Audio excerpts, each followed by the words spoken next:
കിഡ്നാപ്പറുടെ details ഒക്കെ പറയുന്ന news സയോന്റെ അച്ഛനും അമ്മയും കൂടി ചേർന്ന് കാണുകയാണ്. ഒരു ചാനലും ഇവരുടെ അടുത്ത് ഇന്റർവ്യൂവിന് വേണ്ടിയൊക്കെ ചോദിച്ചിട്ടുണ്ടായിരുന്നു. സോ ഇന്റർവ്യൂവിന് വേണ്ടി അവർ തയ്യാറാണോ എന്നൊക്കെ അസിസ്റ്റന്റ് ചോദിക്കുമ്പോഴത്തേക്കും അമ്മയും തയ്യാറാണ്, നടത്തിക്കോ എന്ന രീതിക്കൊക്കെയാണ് സംസാരിക്കുന്നത്. ഹീജും രാവിലെ ഒരു സ്വപ്നം കാണുകയാണ്. ഹീജു സയോന്റെ റൂമിൽ ചെല്ലുമ്പോൾ അവിടെ സയോൺ ഇല്ല എന്നും അതുപോലെ തന്നെ സയോനെ കോൾ ചെയ്യുമ്പോഴത്തേക്കും കോളൊന്നും കിട്ടുന്നില്ല എന്നും അങ്ങനെ അവൾ ആകെ വിഷമിക്കുന്നതുമായിട്ടായിരുന്നു അവൾ സ്വപ്നം കണ്ടിട്ടുണ്ടായിരുന്നത്. അങ്ങനെ ഇരിക്കെ യാഥാർത്ഥ്യം എന്താണെന്നൊക്കെ മനസ്സിലാക്കുവാനായിട്ട് എണീക്കുന്ന അവളും നേരെ സയോണിന്റെ റൂമിലൊക്കെ ചെല്ലുന്നു. പക്ഷെ അവിടെ സയോൺ ഉറങ്ങുകയായിരുന്നു. അവളും സയോണെ നോക്കിക്കൊണ്ടൊക്കെ ഇരിക്കുമ്പോഴത്തേക്കും സയോണും കണ്ണു തുറക്കുന്നു. സയോണെ കണ്ട ഉടനെ തന്നെ അവൾ അവിടെ നിന്നും പോകുവാനായിട്ടൊക്കെ ആയിരുന്നു ശ്രമിച്ചിട്ടുണ്ടായിരുന്നെങ്കിൽ പോലും സയോണും അവളെ പിടിച്ച് കട്ടിലിലേക്കൊക്കെ കിടത്തുകയാണ്. കഴിഞ്ഞ 3 വർഷമായിട്ട് അവൻ ജോലിക്ക് കയറിയിട്ട് ഒരു വീക്കെൻഡോ അല്ലെങ്കിൽ ഒരു ഹോളിഡേയോ പോലും ഓഫീസിൽ പോകാതെ ഒന്നും ഇരുന്നിട്ടില്ല. അതുകൊണ്ട് തന്നെ ഇന്നത്തെ ഒരു ദിവസം അവൻ ലീവ് എടുത്തിരിക്കുകയാണ്. ഇന്ന് നീ എന്ത് ചെയ്യുവാനായിട്ടാണ് പോകുന്നതെന്ന് സയോണിന്റെ അടുത്ത് അവൾ ചോദിക്കുമ്പോഴത്തേക്കും എന്തെങ്കിലും ചെയ്യണോ എന്നൊക്കെ സയോണും അവളുടെ അടുത്ത് തിരിച്ചു ചോദിക്കുകയാണ്. അവളും ഒരുപാട് കാര്യങ്ങളൊക്കെ ഇവർ ഒന്നിച്ച് ചെയ്യുന്നതായിട്ടൊക്കെ ആഗ്രഹിച്ചിട്ടുണ്ടായിരുന്നു. പക്ഷെ അതൊന്നും തന്നെ ഇവർക്കൊരിക്കലും ചെയ്യുവാൻ സാധിക്കാത്തവയാണ്. ഏതൊരു കപ്പിളിനെയും പോലെ ഇവരും വളരെ സാധാരണമായിട്ടുള്ള ഒരു കപ്പിൾ ആകണമെന്നായിരുന്നു അവളും പല സമയത്ത് ആഗ്രഹിച്ചിട്ടൊക്കെ ഉണ്ടായിരുന്നത്. അവളും പാർക്കിലൊക്കെ പോകുമ്പോഴത്തേക്കും അവിടെ രണ്ടുപേരും കൂടി ഒന്നിച്ചിരിക്കുന്നതായിട്ടും ജോക്കിങ്ങിനൊക്കെ പോകുമ്പോഴത്തേക്കും അവർ രണ്ടുപേരും ഒന്നിച്ച് ഡോഗിന്റെ ഒക്കെ ഒപ്പം നടക്കുവാനായിട്ട് കൈകോർത്ത് പോകുന്നതായിട്ടും എല്ലാം തന്നെ അവളും ആഗ്രഹിച്ചിട്ടുണ്ടായിരുന്നു. നിന്റെ അടുത്ത് നിന്ന് ഡിവോഴ്സ് ഒക്കെ കിട്ടിയിട്ട് ഈ വീട്ടിൽ നിന്ന് രക്ഷപ്പെട്ടു പോകണമെന്നൊക്കെ എനിക്ക് ഒരുപാട് ആഗ്രഹം ഉണ്ടായിരുന്നെങ്കിൽ പോലും അതിനെല്ലാത്തിനും ഇടയ്ക്ക് ഞാനും ഇതുപോലത്തെ ഓരോരോ നിമിഷങ്ങളെ കുറിച്ചൊക്കെ ആഗ്രഹിച്ചു പോയിട്ടുണ്ടായിരുന്നു എന്നൊക്കെ അവളും പറയുന്നു. ഒരിക്കൽ നീയും പോലീസുകാരുടെ അടുത്ത് ഞാൻ നിന്റെ വൈഫാണെന്നൊക്കെ പറഞ്ഞിട്ടുണ്ടായിരുന്നല്ലോ. ആ ഒരു നിമിഷം മുതലായിരുന്നു ഞാനും ഇതുപോലെ ഓരോന്നൊക്കെ ആഗ്രഹിക്കുവാനായിട്ട് തുടങ്ങിയിട്ടുണ്ടായിരുന്നതെന്നൊക്കെ ഹീജ് പറയുമ്പോഴത്തേക്കും ഞാൻ അതിനു മുമ്പേ തുടങ്ങിയിട്ടുണ്ടായിരുന്നു എന്നൊരു മറുപടിക്ക് സയോണും നൽകുന്നു. സയോണും ഹീജും കൂടി അങ്ങനെ കിടക്കുന്ന സമയത്താണ് കാങ്ങും പെട്ടെന്ന് തന്നെ സയോണെ കോൾ ചെയ്തിട്ട് എത്രയും വേഗം ഓഫീസിലേക്ക് എത്തുവാനായിട്ടൊക്കെ സയോണിന്റെ അടുത്തും ആവശ്യപ്പെടുന്നത്. സയോണിന്റെ അച്ഛനും പുറത്തേക്ക് ഇറങ്ങുമ്പോഴത്തേക്കും ഒരുപാട് റിപ്പോർട്ടേഴ്സ് അച്ഛന്റെ ചുറ്റും കൂടുകയാണ്. സയോണും അച്ഛൻ പറഞ്ഞ കാര്യത്തിന് വിപരീതമായിട്ടൊക്കെ ആയിരുന്നല്ലോ ചാനലിൽ പറഞ്ഞിട്ടുണ്ടായിരുന്നത്. അതുകൊണ്ട് തന്നെ റിപ്പോർട്ടേഴ്സ് അതിനെക്കുറിച്ചൊക്കെ ചോദിക്കുമ്പോഴത്തേക്കും സയോൺ പറഞ്ഞ കാര്യങ്ങളെല്ലാം തന്നെ കള്ളമാണ്. പിന്നെ എന്റെ കരിയറിനെ അത് ബാധിക്കണ്ടല്ലോ എന്ന് വിചാരിച്ചു മാത്രമാണ് സയോൺ അങ്ങനെയൊക്കെ പറഞ്ഞിട്ടുണ്ടായിരുന്നതെന്നൊക്കെ പറഞ്ഞിട്ട് അച്ഛനും ന്യായീകരിക്കുന്നു. പക്ഷെ അപ്പോഴേക്കും അതേ സ്ഥലത്ത് തന്നെ ഒരുപാട് റീത്തുകളൊക്കെ വന്ന് കൂടുകയാണ്. അതിലും ചെയർമാന്റെ ചെറുമകൻ, ചെയർമാന്റെ മകന്റെ മകൻ, സയോൺ എന്ന രീതിക്കൊക്കെ ആയിരുന്നു അതിൽ എഴുതിയൊക്കെ വെച്ചിട്ടുണ്ടായിരുന്നത്. സാധാരണഗതിക്ക് ഇതിൽ മരിച്ച ആൾക്കാരുടെ പേരൊക്കെയാണല്ലോ എഴുതേണ്ടത്. അതിന് പകരമായിട്ട് സയോന്റെ പേരും സയോന്റെ ടൈറ്റിലും ഒക്കെ തന്നെ ആയിരുന്നു അതിൽ കൊടുത്തിട്ടുണ്ടായിരുന്നത്. അതൊന്നും കൂടാതെ സയോൺ എന്താണ് ചെയ്തതെന്ന് എനിക്ക് നന്നായി തന്നെ അറിയാമെന്നും അതിൽ എഴുതിയിട്ടുണ്ടായിരുന്നു. അത് കണ്ട് അച്ഛനും ആകെ ഷോക്ഡ് ആകുന്നു. സയോണും എന്തോ വലിയ പ്രശ്നമാണെന്നൊക്കെ വിചാരിച്ച് ഓഫീസിൽ ചെല്ലുമ്പോഴത്തേക്കും എല്ലാവരും സയോണെ സപ്പോർട്ട് ചെയ്യുന്ന രീതിക്കുള്ള ഓരോരോ പ്ലക്കാർഡൊക്കെ പിടിച്ചിട്ടായിരുന്നു ഇരുന്നിട്ടുണ്ടായിരുന്നത്. സംഭവം എന്താന്ന് വെച്ചിട്ടുണ്ടെങ്കിൽ സയോൺ ആകെ വിഷമിച്ചിരിക്കുകയായിരിക്കും. അതുകൊണ്ടായിരിക്കും ഇന്നത്തെ ദിവസം ലീവ് എടുത്തതെന്നൊക്കെ ആയിരുന്നു കങ് വിചാരിച്ചത്. അതുകൊണ്ട് തന്നെ അവനൊന്ന് സപ്പോർട്ട് ചെയ്യാന്നുള്ള രീതിക്കാണ് ഈ ഒരു പരിപാടി എല്ലാം തന്നെ അവിടെ ചെയ്തു വെച്ചിട്ടുള്ളത്.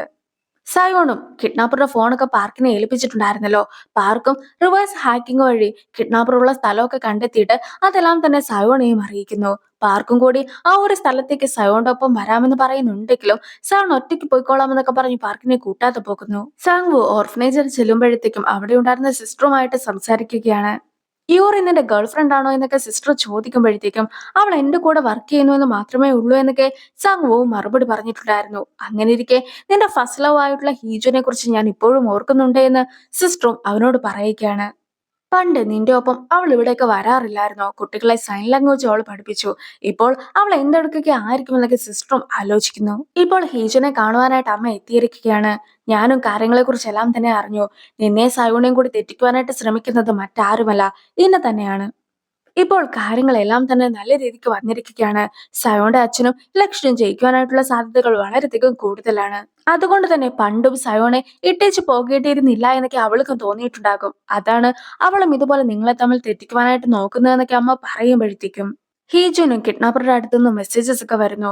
നിനക്ക് സയോണെ കുറിച്ച് ഒന്നും തന്നെ അറിയിക്കില്ല, അഥവാ അവനെ കുറിച്ച് അറിയുവാനായിട്ട് നിനക്ക് ആഗ്രഹമുണ്ടെങ്കിൽ ഇതൊന്ന് കണ്ടു നോക്കെന്ന് പറഞ്ഞിട്ട് ഒരു വീഡിയോയും അവൾക്ക് വരികയാണ്. ഇനി സയോന്റെ അച്ഛൻ നിന്ന ഇടത്തേക്ക് റീത്തൊക്കെ വന്നിട്ടുണ്ടായിരുന്നല്ലോ. അതിന്റെ ഫോട്ടോസ് ഒക്കെ എടുത്തതിന് ശേഷം ചാങ്ങും അതൊക്കെ സയോൺ അയച്ചു കൊടുക്കുന്നു. ഇതെല്ലാം തന്നെ ആ ഒരു കിഡ്നാപ്പർ അയച്ചതായിരിക്കുവാനാണ് സാധ്യത.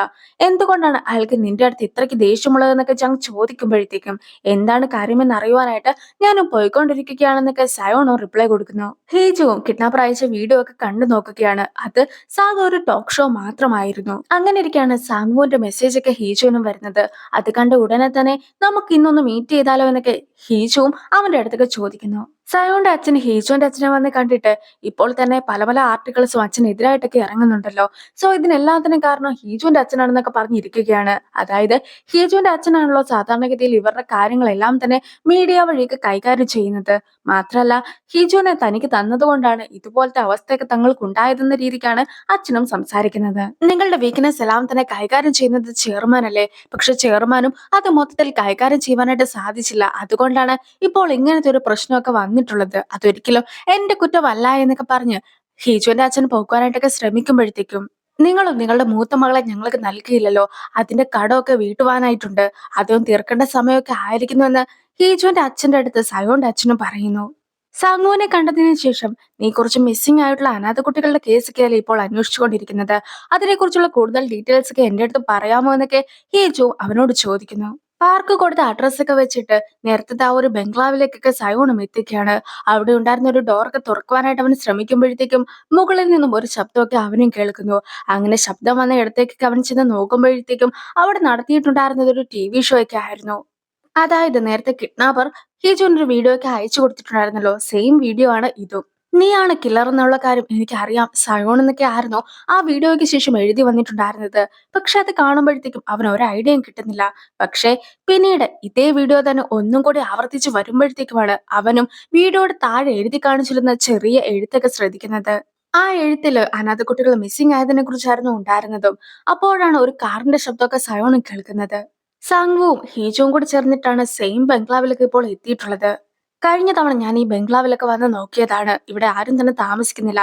പിന്നെ മിസ്സിംഗ് കേസിനെ കുറിച്ചൊക്കെ നീയും പറഞ്ഞിട്ടുണ്ടായിരുന്നല്ലോ. നിനക്ക് അതിനെ കുറിച്ച് എന്തെങ്കിലും ഡീറ്റെയിൽസ് ഒക്കെ അറിയാമോ എന്ന് സാങ്വു ഹീജുവിന്റെ അടുത്ത് ചോദിക്കുമ്പോഴത്തേക്കും ഹീജുനും ഒന്നും അറിയിക്കുകയില്ല എന്നൊക്കെ അറിയിക്കുന്നു.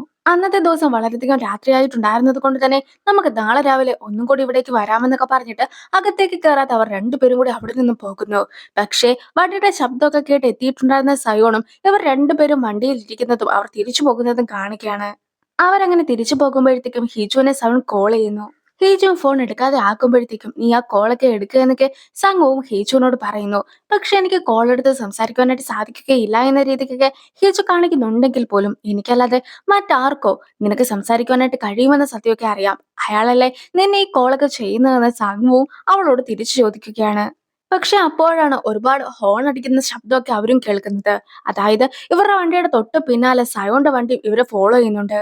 സയോണും വണ്ടി നിർത്തുവാനായിട്ടെന്നുള്ള രീതിക്കാണ് ഈ ഓണൊക്കെ അടിക്കുന്നത്. പക്ഷേ സാങ്കുവും വണ്ടി നിർത്താതെയൊക്കെ ആകുമ്പോഴത്തേക്കും സയോണും ഇവരുടെ വണ്ടിയുടെ തൊട്ട് മുമ്പിലായിട്ടൊക്കെ വന്ന് നിർത്തുന്നു. പിന്നീട് സയോണും വണ്ടിയിൽ നിന്ന് ഇറങ്ങിയിട്ട് ഹീജുവിനോട് ഇറങ്ങി വരുവാനായിട്ടൊക്കെ പറഞ്ഞ് ഡോർ തുറക്കുവാനായിട്ട് ശ്രമിക്കുമ്പോഴത്തേക്കും സംഘവും അവന്റെ കൂടെ നീ പോകരുതെന്നൊക്കെ പറഞ്ഞ് അവളെ തടയുന്നുണ്ട്. പക്ഷെ അവളും തന്നെ ഡോറൊക്കെ തുറന്ന് സയോന്റെ ഒപ്പം പോവുകയാണ്. നീ ഇനി ഒരിക്കലും ഹീജുവിനെ കാണുവാൻ പോലും പാടില്ല എന്ന് സാങ്വുവിന്റെ അടുത്ത് പറയുമ്പോഴത്തേക്കും യഥാർത്ഥത്തിൽ നീയും ഹീജുവും തമ്മിലുള്ള ബന്ധം എന്താണെന്ന് സാങ്വുവും അവന്റെ അടുത്തേക്ക് ചോദിക്കുന്നു. പക്ഷെ അതിനു മറുപടി പറയാതെ മറ്റൊരു ചോദ്യമൊക്കെ ആയിരുന്നു സയോണും അവന്റെ അടുത്ത് ചോദിച്ചിട്ടുണ്ടായിരുന്നത്. അതായത് മിസ്സിംഗ് ആയിട്ടുള്ള അനാഥ കുട്ടികളുടെ കാര്യത്തെക്കുറിച്ച് നിനക്ക് എന്തൊക്കെ അറിയാം, നീയും ആ ഒരു കേസിന് പിന്നാലൊക്കെ നടക്കുവാൻ തുടങ്ങിയിട്ട് കുറെ ആയതല്ലേ, നിനക്കും ആരാണ് കുറ്റവാളി എന്ന് അറിയാമോ, അതൊക്കെ അറിഞ്ഞിട്ട് പ്രതികാരം ചെയ്യുവാനായിട്ടാണ് നീ ശ്രമിക്കുന്നതെന്നൊക്കെ ആയിരുന്നു സയോണും ചോദിച്ചിട്ടുണ്ടായിരുന്നത്. ഞാൻ ഈ ആലോചിച്ച് കൂട്ടുന്നതൊക്കെ വെറുമൊരു തെറ്റിദ്ധാരണയാണോ എന്ന് എനിക്ക് അറിയിക്കില്ല.